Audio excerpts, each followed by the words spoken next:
B happy, be healthy, be blessed. मैं doctor Santosh Kumar professor of urology हूँ एक premier institute PGI Chandigarh में। और प्रोस्टेट सर्जरी बहुत ही कॉमन है। हर ऑपरेशन थिएटर में कुछ ना कुछ केस होते हैं जिसमें प्रोस्टेट की प्रॉब्लम होती है, या तो प्रोस्टेट कैंसर होती है या प्रोस्टेट बढ़ना होता है, जिसमें पेशाब के रुकावट के कारण हमें सर्जरी करनी पड़ती है।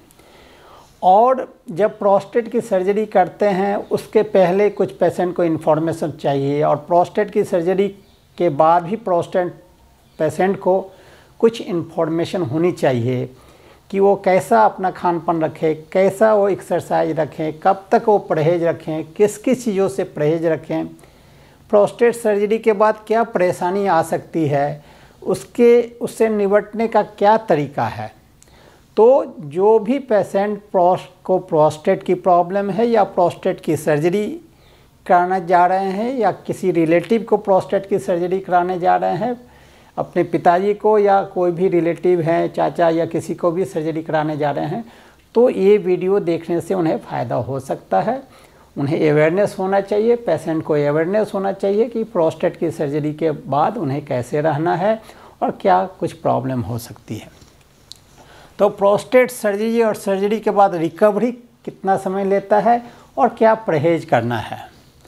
After prostate surgery recovery and how much they should rest. तो ये देखिए, प्रोस्टेट ग्लैंड है, पेशाब के रास्ते में रुकावट डाल रही है, ब्लॉक कर रही है पेशाब के रास्ते में। दूरबीन से सर्जरी करके अंदर का जो प्रोस्टेट है, अंदर का हिस्सा जो प्रोस्टेट रुकावट डाल रही है, उसे निकाल देते हैं।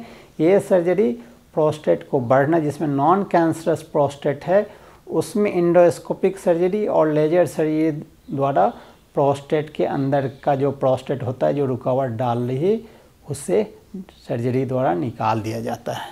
ये दूरबीन के द्वारा सर्जरी होती है। पेशाब के रास्ते वाला, ये देखिए पेनिस है, उसके थ्रू दूरबीन जाती है और प्रोस्टेट को काट के निकालती है। तो क्या क्या प्रिकॉशन लेना चाहिए। पानी एडिक्वेट लेना चाहिए। पानी केवल सादा ही पानी नहीं, सादा पानी केवल लेने से कभी कभी सोडियम कम हो सकती है। तो जूस, दाल का पानी, सूप, ये सारे चीज़ लेना चाहिए।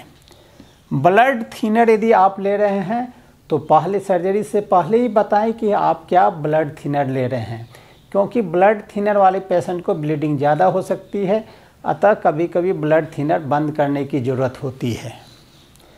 कॉन्स्टिपेशन नहीं होना चाहिए, क्योंकि प्रोस्टेट जो है वो टट्टी के रास्ते के साथ जुड़ा लगा होता है, आसपास होता है। तो यदि कॉन्स्टिपेशन होगा तो हार्ड स्टूल है, वो प्रोस्टेट को रगड़ते हुए जाएगा तो ब्लीडिंग हो सकती है। आप जोर लगाएंगे तो ब्लीडिंग हो सकती है। जो प्रोस्टेट सर्जरी करते हैं तो ये देखिए प्रोस्टेट बढ़ी है, इसे प्रोस्टेट काट दिया, ये कैविटी बन गई, तो पेशाब इधर से आ सकता है।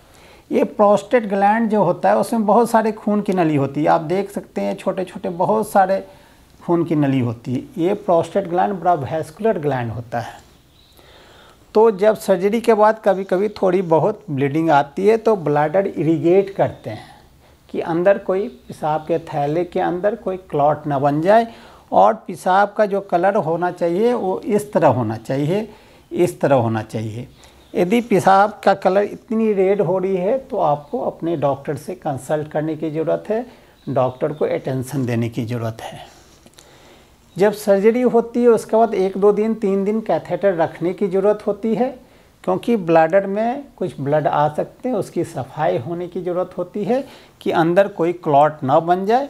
इसलिए जब प्रोस्टेट की सर्जरी होती है तो 1 से 3 दिन आपको हॉस्पिटल में रहना पड़ सकता है, आपको कैथेटर पे नली पे रहना पड़ सकता है, और पेशाब के रास्ते में इरिगेशन होती है। इस तरह सलाइन की बोतल चलती रहती है, पेशाब के थैली में जाती है और पेशाब वापस बाहर बैग में आता है। तो ये कैथेटर होती है, 3 वे कैथेटर, एक से जाती है, एक से वापस आती है, और इससे बैलून अंदर फुलाया जाता है। तो ये ब्लैडर है, ये प्रोस्टेट का हिस्सा जो काटा हुआ है, ये ब्लड वेसल्स होते हैं। जब बैलून फुलाते हैं तो उससे भी ये कंप्रेस होती है और इसे जला भी देते हैं, तो ब्लीडिंग रुक जाती है।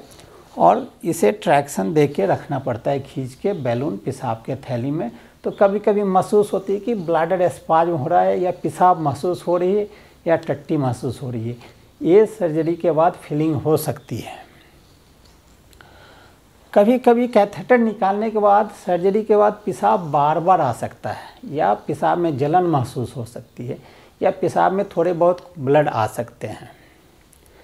जब पेशाब बार बार आता है तो डॉक्टर से कंसल्ट करना होता है। डॉक्टर कुछ मेडिसिन देते हैं जिससे पेशाब की जलन कम हो जाती है। बार बार जो पेशाब आना होता है धीरे धीरे कम हो जाता है। What can you not to do after TURP surgery? आप ज़्यादा विगरस एक्सरसाइज नहीं करें, गाड़ी में किक ना मारें, गाड़ी ना चलाएं। ये 4 से 6 हफ्ते तक आपको परहेज रखने की ज़रूरत होती है। हेवी चीज़ ना उठाएं। Returning to your normal activity, आप नॉर्मल एक्टिविटी पे जैसे ऑफिस जाना कब शुरू करें? ये 3 से 6 हफ्ते लग सकते हैं। ये डिपेंड करता है कि आप चेयर पे वर्क कर रहे हैं या हेवी काम कर रहे हैं।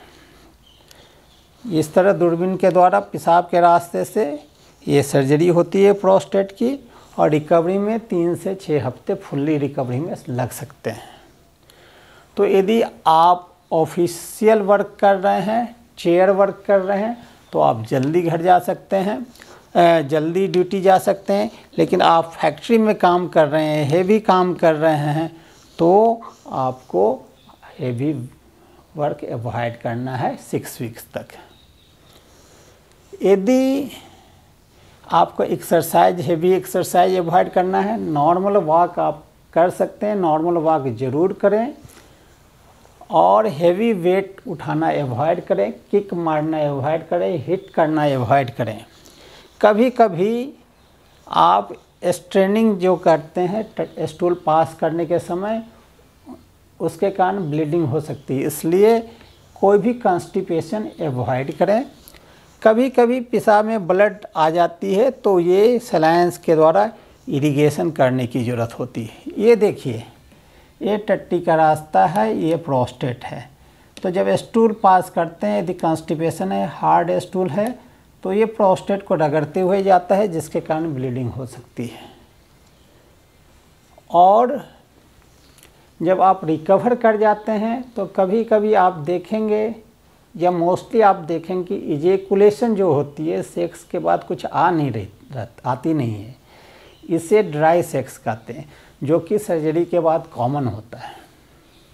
ये प्रोस्टेट है, जब सेमेन आती है इधर से तो यहाँ खुलती है, बाहर निकल जाती है। लेकिन आप ये प्रोस्टेट को काट दिया, ये प्रोस्टेट को खोल दिया है, तो सेमेन वापस ब्लैडर में चले जाती है, जो यूरिन के साथ निकलती है। यूरिनरी इनकंटिनेंस, क्या सर्जरी के बाद पेशाब लीक कर सकता है? तो अर्ली कुछ दिनों तक पेशाब लीक हो सकता है। खांसी आने पे, छींक आने पे कभी कभी पेशाब लीक हो जाती है, या कुछ बूंद जो होती है वो निकल सकती है। तो ये कीगल एक्सरसाइज करते हैं 4-6 हफ्ते के बाद। जब कीगल एक्सरसाइज करते हैं तो सारा सिस्टम नॉर्मल हो जाता है। ये देखिए, इस तरह कीगल एक्सरसाइज करके पेशाब का कंट्रोल हो जाता है। ठीक है, इवन फीमेल में भी जब एज बढ़ने के कारण पेशाब लीक होती है तो ये कीगल एक्सरसाइज के द्वारा वो कंट्रोल होती है। जो मसल जो होती है वो स्ट्रेंथ करने पे वो कंट्रोल हो जाती है। कभी कभी क्या होता है कि पेशाब, कैथेटर निकालने के बाद पेशाब नहीं आती है, तो जब ये चिप्स काटते हैं, या जब ये चिप्स काटते हैं, ये अंदर रह जाती है, जो कि कभी कभी पेशाब को ब्लॉक कर देती है। या कभी कभी पेशाब का थैला जो होता है वो काफ़ी कमज़ोर होता है। रास्ता तो खुल गई, लेकिन पेशाब को निकालने के लिए ब्लैडर कॉन्ट्रैक्ट ही नहीं करता है, उसके कारण भी कभी कभी डिटेंशन हो सकती है। ये यूजुअली बहुत कम होता है, और उसे पहले ही एरोडायनामिक टेस्ट से पता कर लेते हैं, या डायबिटीज़ में ये कॉमन होता है। कभी पेशाब के थैली से ब्लड आने लगता है, जैसे प्रोस्टेट है, मैंने बताया प्रोस्टेट एक वैस्कुलर ऑर्गन है, जिससे काटने का ब्लीडिंग आना बहुत कॉमन होता है। उसे तो जला दिया जाता है लेजर द्वारा या डायथर्मी द्वारा जला दिया जाता है, लेकिन कभी कभी स्ट्रेनिंग करने से थोड़े बहुत ब्लड आ सकते हैं। तो पानी ज़्यादा पीना है कि वो लाइट हो जाए, और ब्लैडर जब फुल होता है तो धीरे धीरे वो रुक जाती है, या कभी कभी इरिगेशन शुरू करना पड़ता है। इस तरह पानी की बोतल लगा के पेशाब के थैली को वॉश करना पड़ता है। और कभी कभी कुछ दिनों के बाद पेशाब का रास्ते में नैरोइंग हो सकती है या स्ट्रक्चर हो सकती है। जहाँ आपने काटा है या जलाया है वो धीरे धीरे नैरो हो जाती है, तो पेशाब की धार जो होती है वो कम हो जाती है। तो दूरबीन द्वारा कभी कभी देखने की ज़रूरत होती है और इसे हल्का सा कट लगाने की ज़रूरत होती है। बहुत कॉमन प्रॉब्लम होता है कि हम कब सेक्स कर सकते हैं। ये 4 से 6 हफ्ते के बाद आप रिज्यूम कर सकते हैं। कभी कभी क्या होता है कि टेस्टिस जो है, अंडकोश है, उसमें सूजन हो सकती है इस सर्जरी के बाद, क्योंकि जो सेमेन का रास्ता खुलता है वो प्रोस्टेट में खुलता है। तो कभी कभी उस रास्ते में कट लगाने के बाद कभी रिफ्लक्स होने के कारण, कभी इन्फेक्शन होने के कारण अंडकोश में सूजन हो सकती है। उसे इपिडिडाइमोऑर्काइटिस कहते हैं। तो वो दर्द की दवा से इन्फ्लामेशन, एंटी इन्फ्लामेटरी या एंटीबायोटिक देने से वो ठीक हो जाती है। जैसे हमने बताया कि कभी कभी यूरिन में ब्लड आ सकता है, तो उसके लिए इरिगेशन की ज़रूरत पड़ती है, जो हमने पहले बताया है, जिससे यूरिन फिर क्लियर हो जाती है। और कभी कभी सर्जरी के बाद इन्फेक्शन भी होती है। जो रेजिडुअल इन्फेक्शन है, प्रोस्टेट के अंदर जो इन्फेक्शन रहती है, वो काटने के बाद वो सारे बैक्टीरिया बाहर निकलते हैं। तो कभी कभी यूटीआई इन्फेक्शन भी हो सकती है, बुखार भी आ सकती है, पेशाब में जलन हो सकती है, जिसके लिए कुछ दिन एंटीबायोटिक चलाने की ज़रूरत होती है। तो कोई भी ऐसा प्रॉब्लम आए तो डॉक्टर से ज़रूर कंसल्ट करना चाहिए। ये था हमारा वीडियो प्रोस्टेट सर्जरी का। ये नॉन कैंसरस प्रोस्टेट सर्जरी पे वीडियो था कि सर्जरी के बाद क्या परहेज रखना है, क्या प्रॉब्लम आ सकती है और कैसे उसका निवारण किया जाता है।